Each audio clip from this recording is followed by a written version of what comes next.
Welcome back to another episode of the IBJJF Podcast. My guest today is once again Samir Chantre. We are going to talk about the 2024 Europeans. Just went down in Paris, France.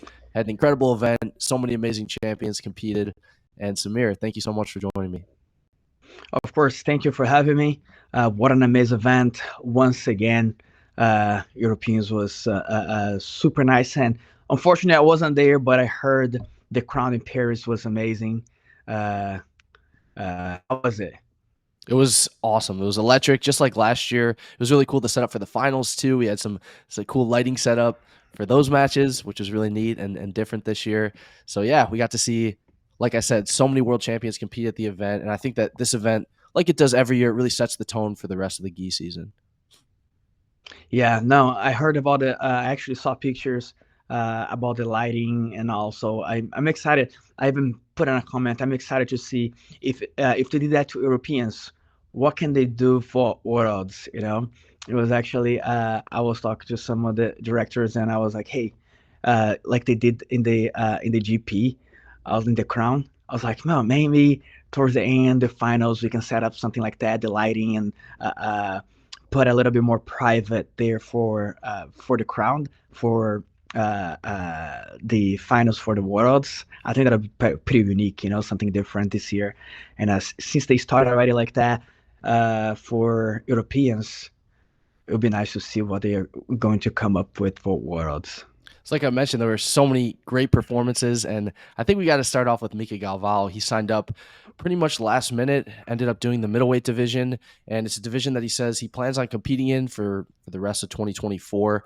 So Mika, coming into the event, hadn't competed in a major championship in quite a while, and he came into the event in a pretty tough bracket, competed against Andy Murasaki in the final, had all submissions. So going into the event, when you saw Mika was signed up for European, Samir, what were your thoughts? With all the respect for every other athlete there, my take on that when I saw the brackets, I did think it was going to be Mika and in the finals. Of course, both of them had great matches all the way there. Mika, what a performance, submitting all 4 matches, right? Incredible. His moves, man, like it's just like he would jump to the back. He would like the combination of his athleticism, his flexibility with his power, strength, and that amount of technique. That kid is a monster. That kid is a monster. And when I saw that he was going to that he signed up, I was super excited to watch him, and I was also super excited to watch him with Andy, which is another athlete that I'm a big fan. Always moving forward, but super good pressure, passing, guard. I really wanted to watch that matchup, So it played out really nice until, and then there was that guard pass attempt where Mika capitalized amazingly on the far side arm lock and got that win. Yeah, you talked about some of the things that make Mika so unique and different. You said his flexibility, his power, his technique. What do you think Mika does differently than some of the other competitors that allows him to get submissions in all of his matches against such high caliber opponents? Because there's one thing though, like Mika, he does not lose position, and he, if you see how he got that armbar, he used his flexibility.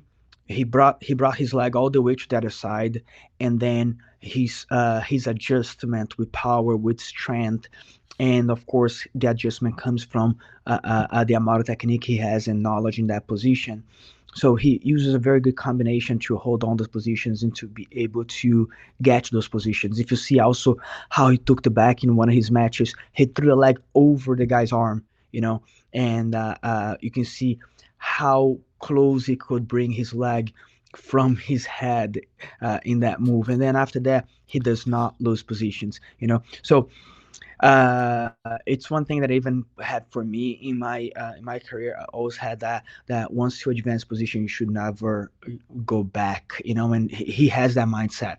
He advanced position. He doesn't lose position. It's very unlikely that you're gonna see him advancing position and then going back. If you see even on the armbar with Andy, He attempted the first time, and then Andy was able to pull the arm out, but he immediately regained that position, making it tighter and finishing the match.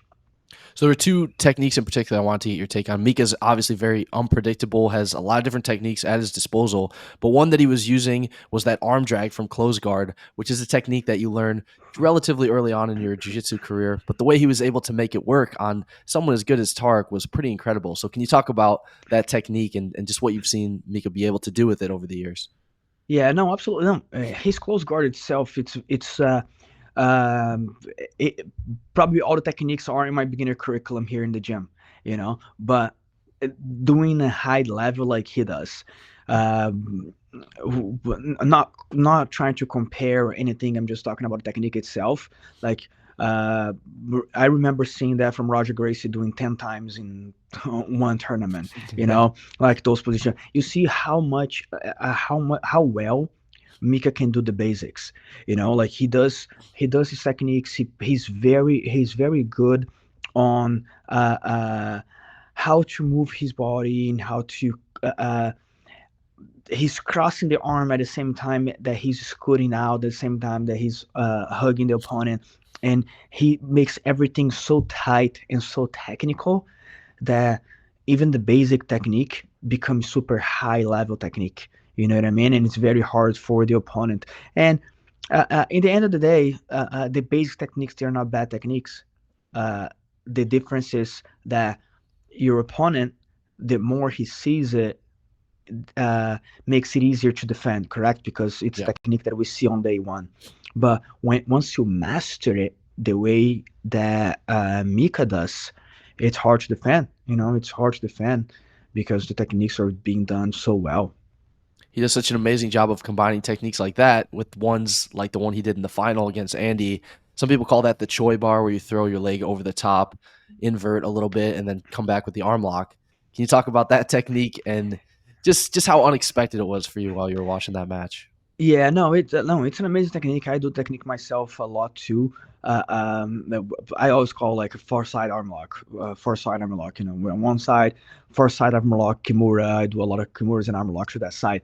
But when he tried the first time, even when you do that technique, that since the person is a little far away from you, so your leg can go over the person's body, the it's not the highest successful rate, But like I said, Mika is very flexible. He can bring that leg while your his opponent is tight on him, So Andy was trying to do like a long step pass, was hugging his neck, and he was still able to bring that leg over. And combining that to reattempt after Andy pulled the arm out and making it even tighter, and how he finished too was amazing. Uh, with the leg bent on Andy's chest, so Andy wouldn't be able to face into him. Yeah, like everything about the technique was super. It was super nice. It was very unexpected to me. Not the technique itself, but the time that he sent the technique, the time that he started the technique, which was when Andy was so far away and so tight to him, like far from his guard and tight to his upper body, and he was still able to bring that leg over. I think, I think everyone there was kind of caught a surprise, including Andy, in my opinion. I don't think Andy was able to saw that coming. Not the first one or the second one, because once you free your arm from that submission, in my opinion, Andy should have just back out, but he didn't expect. And of course, I say that now, but maybe if I was there, I would have tried to pass again and then got caught the same way. So, and in my opinion, that was what happened there. He tried to still be in that position, and Mika was smart enough to throw that armbar once again. The technique itself, like you said, was amazing, but it was also just incredible that he was able to do it on Andy, who was Yeah. looking absolutely unstoppable in the lead up to that match. I believe going into that match, he had 3 fights, 2 submissions. His semifinal was against a really good guard player. I'm pretty sure it was Pedro Silva, and the way he was combining his passes and using his pressure was really a thing of beauty. So Just want to give a shout out to Andy too, who also had an amazing campaign at the Europeans. Went up to middleweight this year, won lightweight last year. Unfortunately, ran into Mika, but it was a great final nonetheless. Yeah, like I said, Andy, I'm big fan of his jiu-jitsu. The kid is amazing. He always puts on a show. His performance are always amazing. Like his techniques, super nice combination with also his pressure on top. It's like a combination of Braguinha, I really like that game. I really like how Andy puts pressure forward and going side to side, combining techniques that on top. And that kid is amazing. And of course, like that just gives even more credit to Mika for not only winning Europeans, not only submitting all matches, but facing somebody like Andy in the finals and still get a submission. We had a chance to catch up with Mika during the event, and he mentioned that he plans to compete at the Pans, Brasileiros, and Worlds in the gi this year, which we're so excited for. How excited are you to watch Mika take on the middleweight division in every major tournament in 2024? And I'm super excited to watch that division. I'm always excited to watch the division, honestly. We got guys like Andy, we got guys like Mika, we have guys like Tynan, we have guys like Jensen. Man, what a division! And then maybe Ty, shows up in that division too, and many other guys. Many other super tough matches in that division. Rolando. So that division is so stacked that I'm always excited to watch the division. And now having Mika in there, already saying he's going to go to every tournament. I'm already like me, me and my wife. We were the other day like just trying to figure out the bracket, how the bracket's gonna come out at Orals. Like we're like, yeah, but what if Ty signs up? But then Andy's gonna go to this side, and then Tynan's gonna go to this side, and Jensen on this side, and Mika's gonna be here. I'm already excited, looking forward 5 months from now. Like. It's going to be such an amazing gi season. We really cannot wait. Another athlete who had such a dominant performance in Paris, France, who's been dominating for the last couple of years now, Gabriella P won her 10th straight double gold at a major championship in the gi, dating all the way back to the 2021 Worlds. Gabriella P absolutely cannot be stopped. She's the queen of jiu-jitsu. 3 matches, I believe, in the open class, 2 in her weight class. So 5 fights, 5 victories in Paris. Just want to get your thoughts on Gabriella's performance. I know she did have some closer matches. She had a ref's decision victory over Yara, but still looked absolutely dominant and on point throughout the whole event. Yeah, Gabi Pessoa is just she's something else, man. Like uh, I've said this before. Uh, Even when she has close matches, she had a close match, a very close match not long ago. Also, I think it was at Worlds against Melissa, right? She had a ref decision, I believe it was at Worlds last year, but it's still like you hardly see her uh, in a bad position. Like okay, she sweeps, she gets swept back, or she's not able to sweep, but she's always very active. But it's hard to see her in bad positions. She controls the matches very well. Like it seems like she has the match where she wants. She's able to. She hardly makes mistakes, and we can see that. I didn't even know that stats that impressed me a lot. 10 less major tournaments and 10 double golds. Yeah, that I don't think I've ever seen anything like that in my 25 years plus career. It's pretty impressive. It's very impressive. It makes it even more wild is how young Gabrielle is. I believe she's 23. I could be mistaken off, give or take a year, but she's in her early 20s. And to be able to already have a resume that's as stacked as that, 10 double golds at major tournaments in a row, how much further can she take this, Samir? Can she do 20? She absolutely can. Like from what, and we gotta see too. Like she's still so young, so it's not that oh she's getting older. Like she's not going towards where she's on her peak and she's gonna start going down from there. No, but she's getting more experienced. She's training more. She's learning more. She's improving more. So it's gonna become, in my opinion, harder and harder and harder for the other athletes too. But on the other hand, we do have so much talent in in the female divisions, like we have Yara that was out for a little bit, Yeah. we injured if I'm not mistaken, and now she came back, and she already got a tie with Gabrielle that has been doing phenomenal and nonstop, uh, uh, um, all the way up to here, winning everything. So Yara is definitely another talent that can possibly be. How we say in Portuguese, a rock on Gabriela's way. Like we say that, and of course we have other amazing athletes like Mel, like Tayani, like Yeah. many other athletes that could also stop Gabriela. But at this time, what she's doing is just phenomenal, man. Yeah, it was absolutely incredible. Congrats to Gabrielle. Can't wait to see her compete in the rest of the gi tournaments in 2024. I'm sure she's going to be throwing her name in the hat for all of them, so it's going to be amazing to watch, just like it will be for Mika. So let's move on to Gutenberg Pereira. He was the male double gold champion at the Europeans in Paris. It was Gutenberg's first major tournament representing AOJ in the gi, and first major IBJJF tournament representing AOJ in the gi.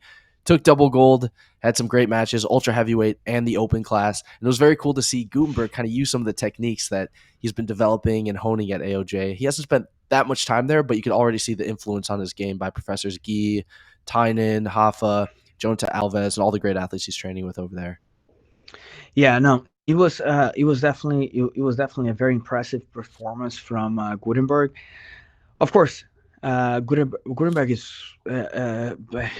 he's amazing. He's always been really good since lower belts. We always watched him, but we did see some difference in his game for this tournament.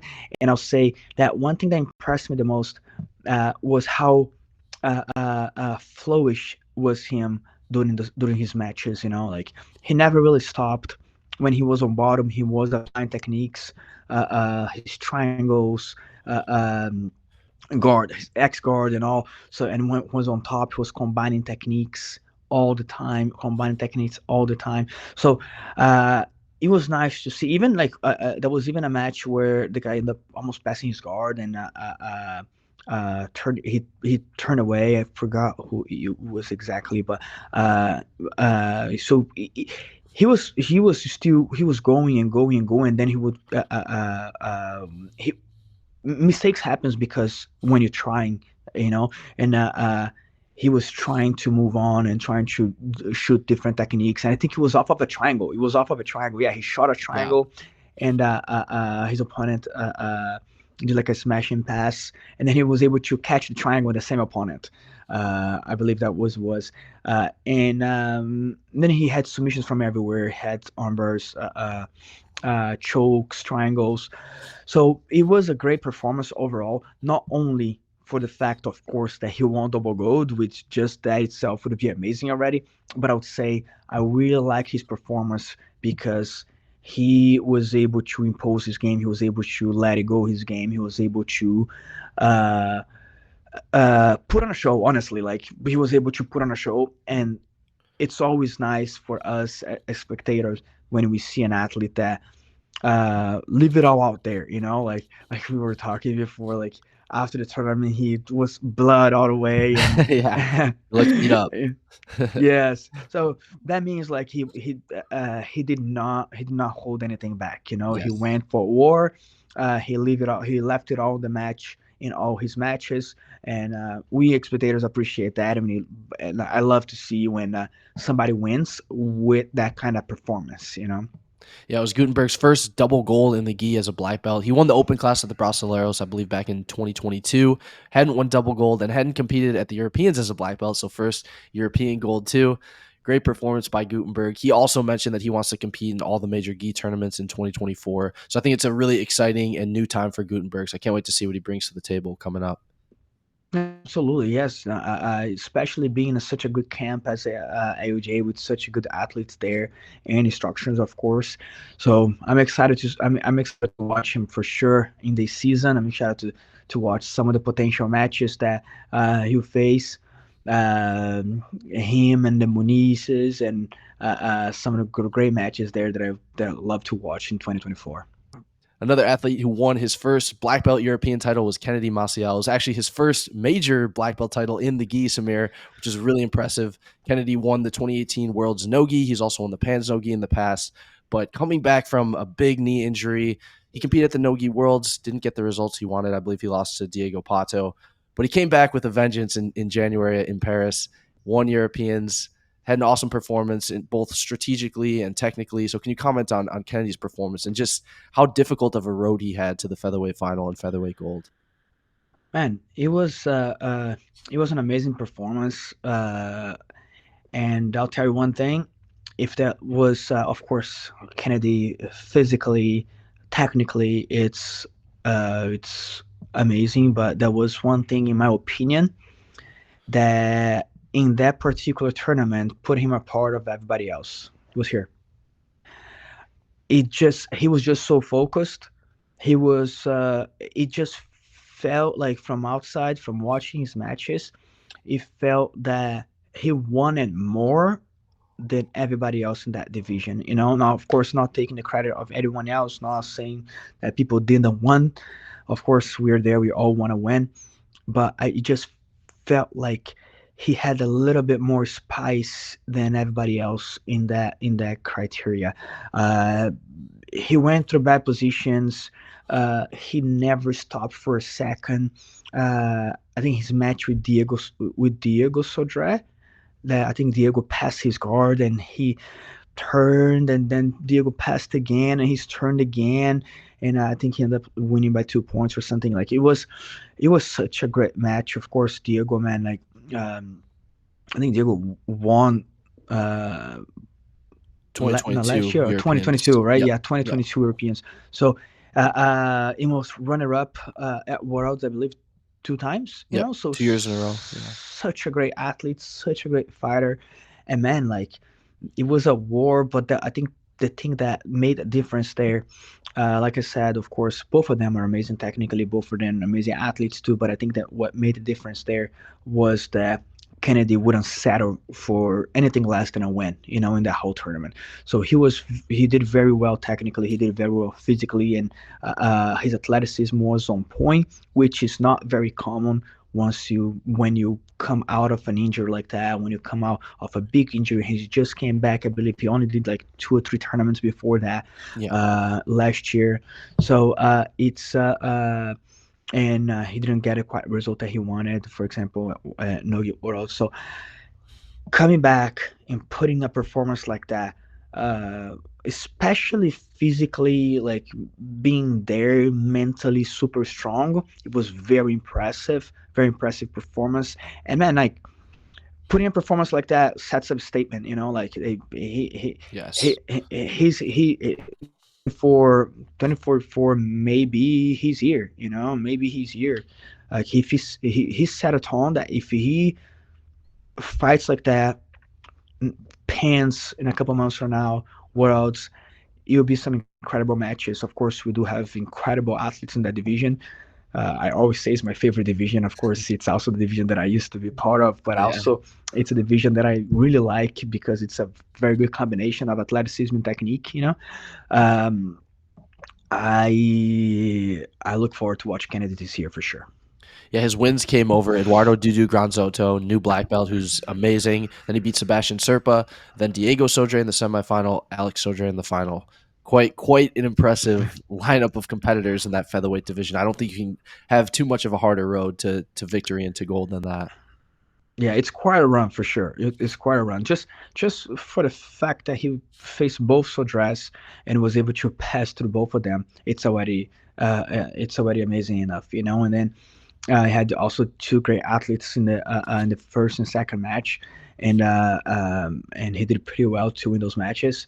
Yeah, but like I said, it definitely sets the tone there for what he's capable of doing it, and for what we can expect from him the next tournament season. Absolutely. I want to talk about Jessica Caroline next. 2023 was a really big year for Jessica. She won Europeans and Pans in the Roosterweight division, went up to light feather for this edition of the Europeans 2024, and she faced Maisa Bastos in the final. Everyone knows how incredible Maisa is, four-time world champion, has won every major title in the gi multiple times. And last time they fought was the final of the 2021 Worlds, and Maisa was able to get a submission victory over Jessica. So this time it was a different story. Jessica was able to sweep and held on to the points lead for the duration of the match, got the victory, big upset win, and a big moment for Jessica Caroline. Now, Jessica has been doing very well in the last few years. She has won, like you said, Pans Europeans. I believe that's her second European title, second or third. Yes. Mm-hmm. So she has been winning a lot of time. I think she won Brasileiros too, 2 3 years ago. I think the year that I think 2021 she won Brasileiros, if I'm not mistaken. Uh, it, Jessica has been very consistent on her wins, or even when she loses, it's always like semifinals, finals. So she's always there. She's always on the top. And of course, we see that as an upset because Maisa is Maisa. You know, like lives four-time world champion. Yeah, almost like in a row or three-time in a row or something. Like with the fighter, like when a fighter like Maisa loses, is an upset.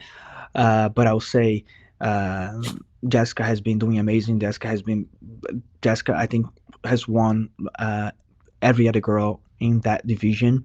She has big girls like Brenda. She has big Aquino, many other girls in that division that like super tough that is always there in the podium too. You know, so Benny Mason now, I think it's huge for her career. Not only another European title, but also facing someone like Maisa. So she is another one that puts in a statement that she's gonna come to Pans and Worlds as definitely one of the girls for us to keep our eye on, you know, because she's definitely make some waves in that weight class, whichever she goes. Sometimes she goes rooster, sometimes she goes light feather. So we know that whichever she goes, she's definitely going to be one of the favorites. Yeah, I think we're going to see that rematch quite a bit throughout the years coming up, Jessica and Maisa. Yeah, absolutely, yeah, yeah, and I look forward to that for sure. So one last topic I wanted to touch base on with you, Samir, is just AOJ's performance at the Europeans. Gutenberg won double gold for AOJ. Margot Ciccarelli won gold. Shelby Murphy won gold. And Maisa got second place.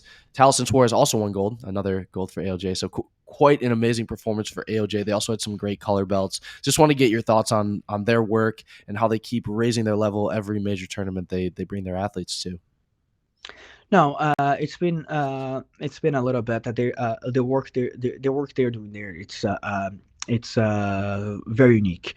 Um, it's a room full of champions. It's a room full of mind like it people, and that I think that makes a whole lot of difference. You know, when you have people together on the same goal, and you have a leadership that has conquer that goal that you're looking for, you know. So all that together, and the amount of effort that they put, the amount of study that they put, the amount of focus they have, uh, they're collecting results after results. And I truly believe it's been already happening, but I truly believe the next generation is also gonna keep that same pace, and AOJ is gonna be it's gonna be definitely having great results for a long time, in my opinion. Well, what a great way to kick off 2024 at the Europeans. Like we said, so many amazing champions, amazing performances, submissions, sweeps, guard passes, had a little bit of everything. Any final thoughts before we wrap this up on the Europeans or any of the tournaments coming up going forward? No, Europeans was amazing, and that's just like I said. It just sets the tone for what's coming. I can't wait for Pans. I can't wait for Brasileiros. I can't wait for Worlds. And I think more and more also IBJJF steps up, and not only the fighters are putting on a show, but also the entity IBJJF is also putting on a show on stepping up and making the events better and better. So like I said, I look forward to see what the next events are gonna be. I look forward to see how it's gonna be Worlds this year. I'm already looking forward to Worlds, man. I'm already like excited. So like you mentioned, we have all the major gi tournaments coming up in the next couple months. Also have the IBJJF Absolute No Gi Grand Prix on Thursday, February 29th. That's going to be at the Hangar in Costa Mesa. Really excited for that event too. Samir, thank you so much for joining me. Thanks everyone for watching. We'll see you guys soon for another episode of the podcast. Thanks, Danny. Thanks, IBJJF. See you guys soon.